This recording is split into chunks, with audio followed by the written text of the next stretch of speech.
There is an old saying I think about often. If you do not find a way to make money while you sleep, you will work until you die. I see people put it on t-shirts.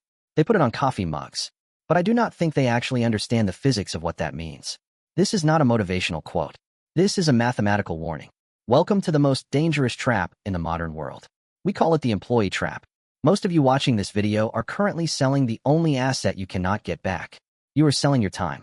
You wake up, you drive to a building, you sit there for 8 or 10 hours, and in exchange, someone gives you a certificate of value called a paycheck.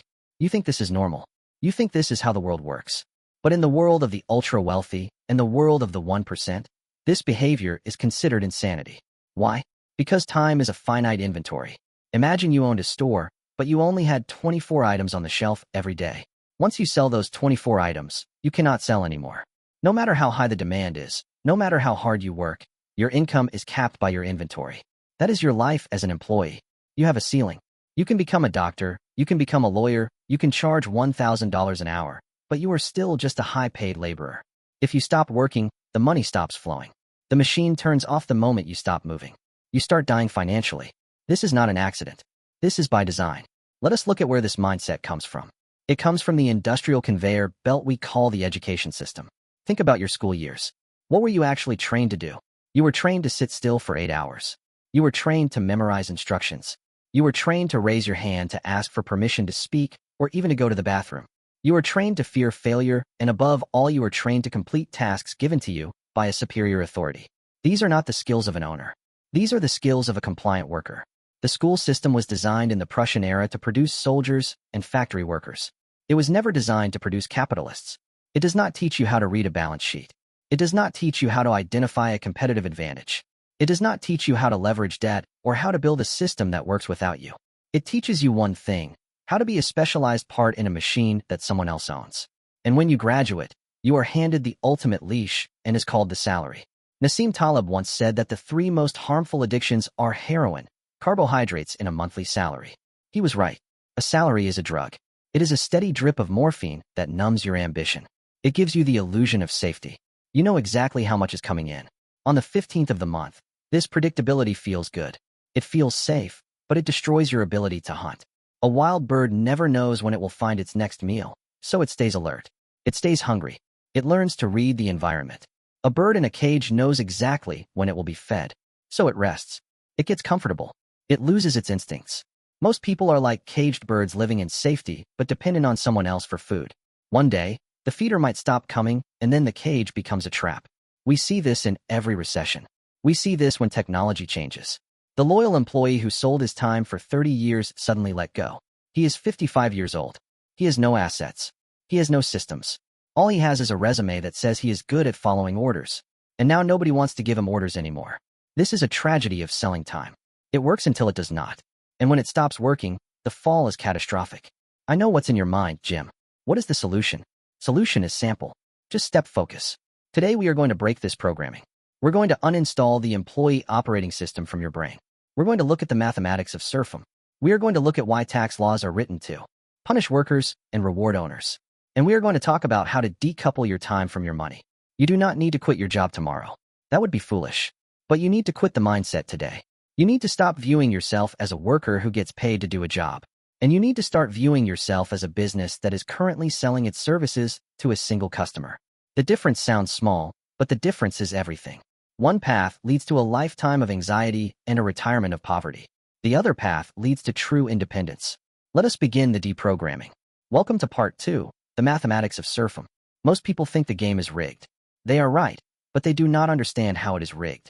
They think it is rigged by corruption. No, it is rigged by math. If you look at the tax code of any major country, you will see a clear message. The government wants you to be a businessman. It does not want you to be a worker. How do I know this? Because of the tax rates. If you go to work and earn a salary, you pay the highest tax rate possible.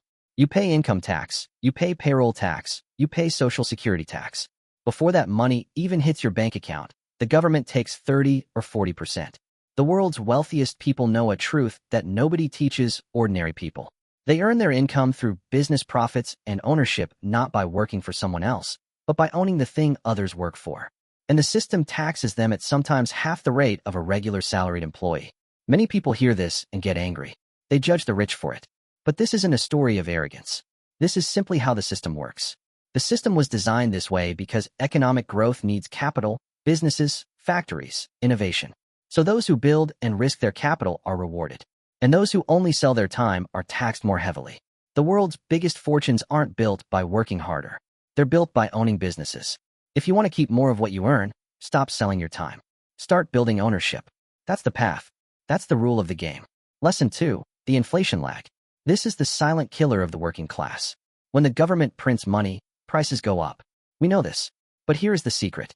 Prices do not go up for everyone at the same time that prices go up. First, the stock market booms. Real estate booms. The rich get richer immediately. Then consumer prices go up. Bread gets expensive. Gas gets expensive. Do you know what goes up last? Your wages. Wages are what economists call sticky. Your boss does not wake up and say, "Oh, inflation's up 8%. Let me give everyone a raise today." No, he waits. He waits a year, maybe two. By the time you get that 3% raise, you have already lost 10% of your purchasing power. You are running a race where the finish line is moving away from you faster than you can run as long as you are selling time. You are always on the losing side of the inflation equation. Owners are on the winning side because they own the assets that are repricing upwards. Lesson 3, linear versus exponential. This is the final nail in the coffin. Selling time is linear math. 1 hour equals 1 unit of pay. 10 hours equals 10 units of pay. If you want to make twice as much money, you have to work twice as long. But there is a hard physical limit. You cannot work 25 hours a day. This means your income has a cap. It is mathematically impossible for you to get rich selling time because you run out of time to sell. Wealth is exponential. When I buy a company, I do not need to be there for it to grow.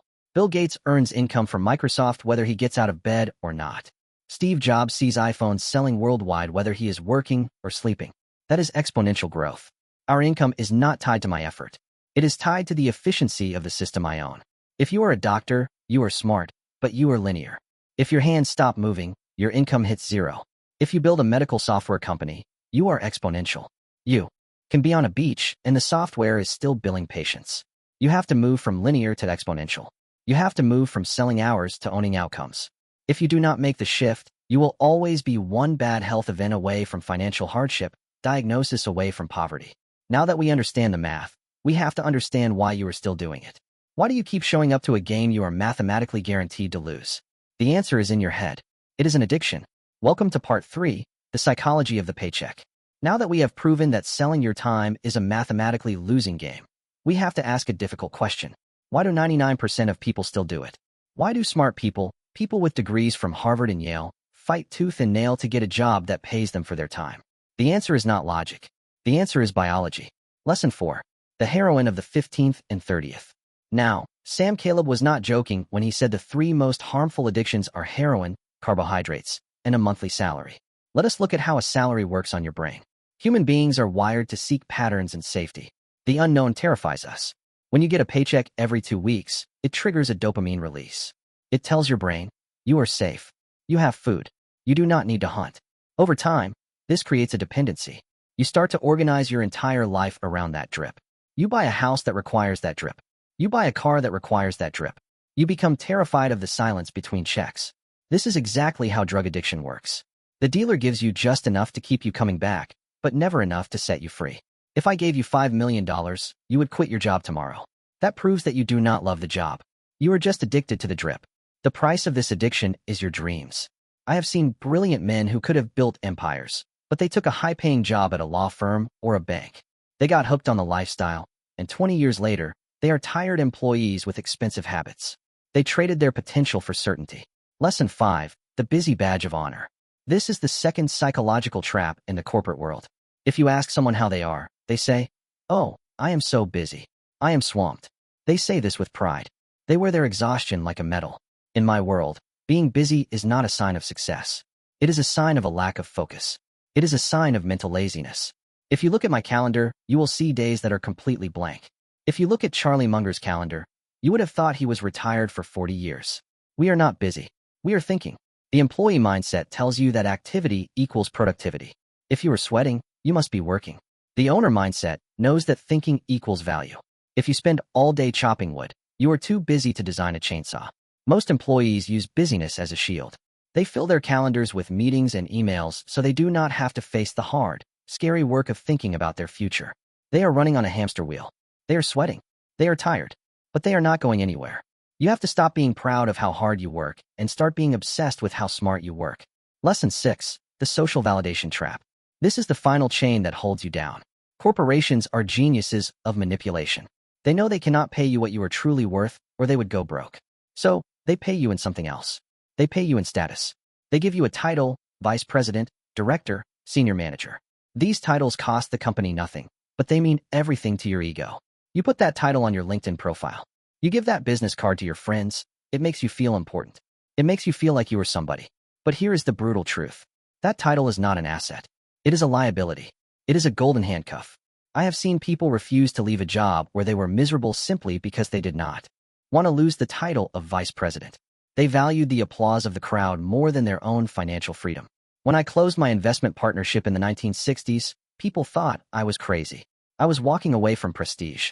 I was walking away from Wall Street. But I did not care about the outer scorecard. I cared about the inner scorecard. I knew that if I wanted to build real wealth, I needed to step out of the spotlight and focus on compounding. You have to be willing to look like a nobody for a few years so you can live like a king for the rest of your life. You have to be willing to give up the title, give up the busy badge, and give up the steady drip of the salary. It is scary. I know your brain will scream at you. Your friends will question you. But remember the bird on the branch. It is not as hungry as the bird flying in the open sky. But the bird in the cage is not hungry at all. It is just waiting for the slaughter. Oh, how do we break out of the cage? How do we rewrite the operating system? We need to install a new code. We need to learn the owner's operating system. Welcome to part 4. The owner's operating system. We are now going to install software that makes the rich get richer. You do not need to be a genius to run this software. You just need to understand 3 lines of code. Lesson 7. The art of equity. If you take nothing else from this video, take this. You will never get rich renting out your time. You must own a piece of a business. This is called equity. When I was young, I realized that if I worked for a salary, my money stopped when I stopped. But if I owned a stock, that stock was working for me 24 hours a day. Think of every dollar in your pocket as a soldier. You can send that soldier to the bar to buy a beer and he dies. He is gone forever. Or you can recruit him into your army. You can invest him and now he goes out and captures more dollars for you. And those new dollars capture even more dollars. Soon you have an army of thousands of soldiers working for you while you sleep. Most people kill their soldiers. They spend them on liabilities.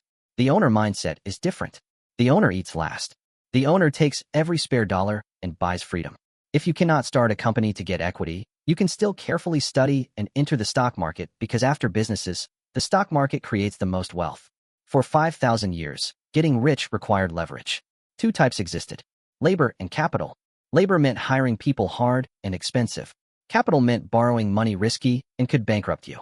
Today, we live in a miracle age. There's a third kind: zero marginal cost leverage code and media.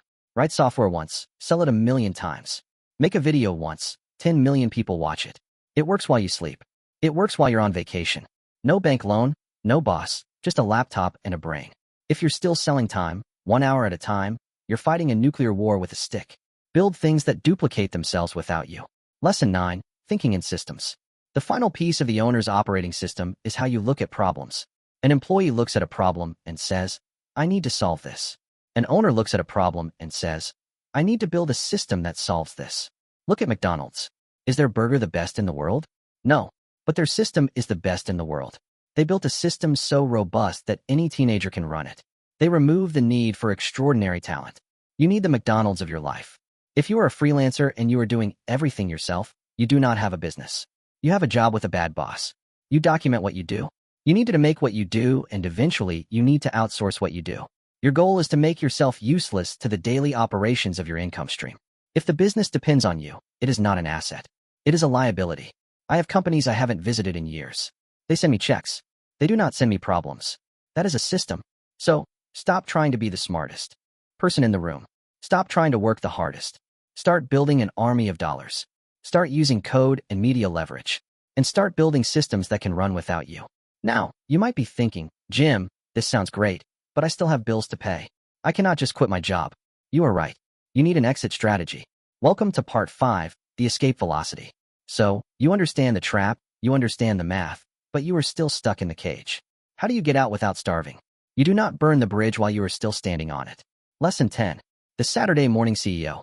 Most people try to escape the employee trap by quitting their job in a fit of rage. They shout at their boss. They walk out. This is stupid. This is emotional. Capitalists are not emotional. We are calculated. You need to keep your job. Your job is your first investor. It provides the cash flow that funds your escape.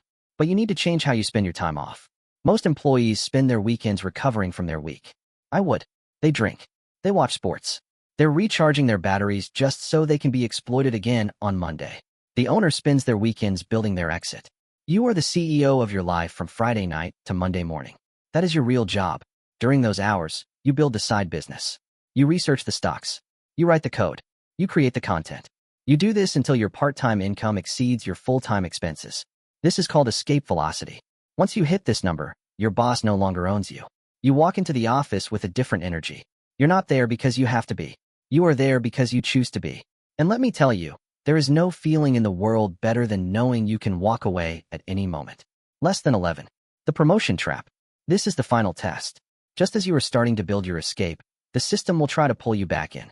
Your boss will offer you a promotion, more money, a bigger office, a fancier title. You must be ruthless. You must say no. A promotion is usually a trap. It demands more of your mental energy. It demands more of your time. It tightens the golden handcuffs. They are paying you a little bit more to stop you from becoming free. I have seen men destroy their lives chasing the next rung on the corporate ladder. They climb and climb only to realize the ladder is leaning against the wrong wall. Do not be afraid to be a mediocre employee so you can be an exceptional owner. Give the company what they pay for, but give your best energy to yourself. Conclusion, the rocking chair test. We have talked about money. We have talked about math. But ultimately, this is about regret. I want you to imagine you are 90 years old. You are sitting in a rocking chair. On your porch, you can no longer work. You can no longer build. You look back at your life. What will you regret more? Will you regret that you did not get that promotion to senior vice president? Will you regret that you did not buy a slightly nicer car in your 30s? Or will you regret that you spent 40 years building someone else's dream while yours gathered dust? Will you regret that you sold your limited time on this earth for a paycheck that is long gone? Time is the only thing you cannot buy back. I have billions of dollars, but I cannot buy yesterday. You have today. You have right now. You can choose to keep selling your time. You can choose to stay on the conveyor belt, or you can choose to stop. You can choose to think. You can choose to build. The door to the cage is open. It has always been open. You just have to be brave enough to walk out. That's all. Thanks for watching.